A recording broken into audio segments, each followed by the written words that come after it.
What's NIST? It's the National Institute of Standards and Technology. It's a federal agency within the Department of Commerce to improve standards of security. It was founded in 1901 and supports all types of technology from small to large.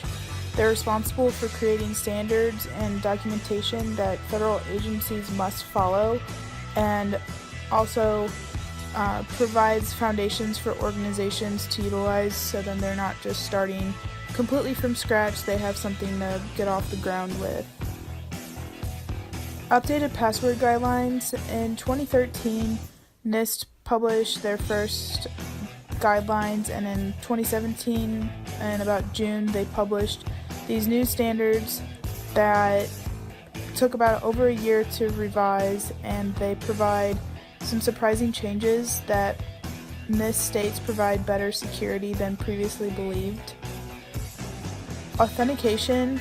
So 3 specific factors are suggested by NIST. What you know, such as a password, what you have, so an ID, a cryptographic key, or token are some examples, and something you are, such as your fingerprint or other types of biometrics.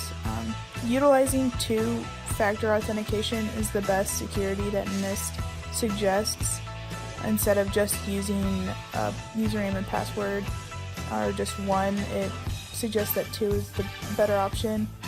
And a couple surprising updates that they made are the avoidance of utilizing SMS-based 2-factor authentication.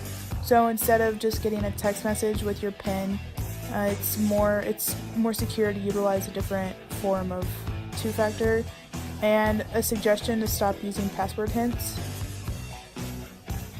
So some password rule changes are as follows. The previous rule of frequently changing the password has been thrown out. It is to basically keep users from creating weak passwords that are easy to remember. Unless the password's forgotten or compromised, they're not supposed to expire for a long period of time. The length has changed, so the minimum number of characters in a password is now 8, instead of reaching the maximum number of characters at numbers such as 16 and 24. The new guidelines state that the max number has to be at least 64 characters, because longer characters equals more complex. And then complexity has also changed.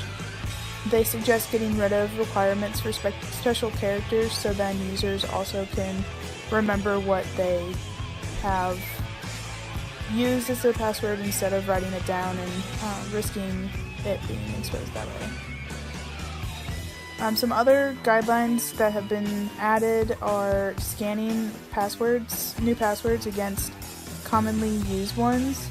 Along with scanning against commonly used, easily known and obvious words are also to be scanned, and a list of compromised passwords, so ones that have been known to be previously cracked, are also to be checked against. The publication that NIST has put out is easily accessible online and highly encouraged to be read by anyone interested in cybersecurity or just securing their own personal information.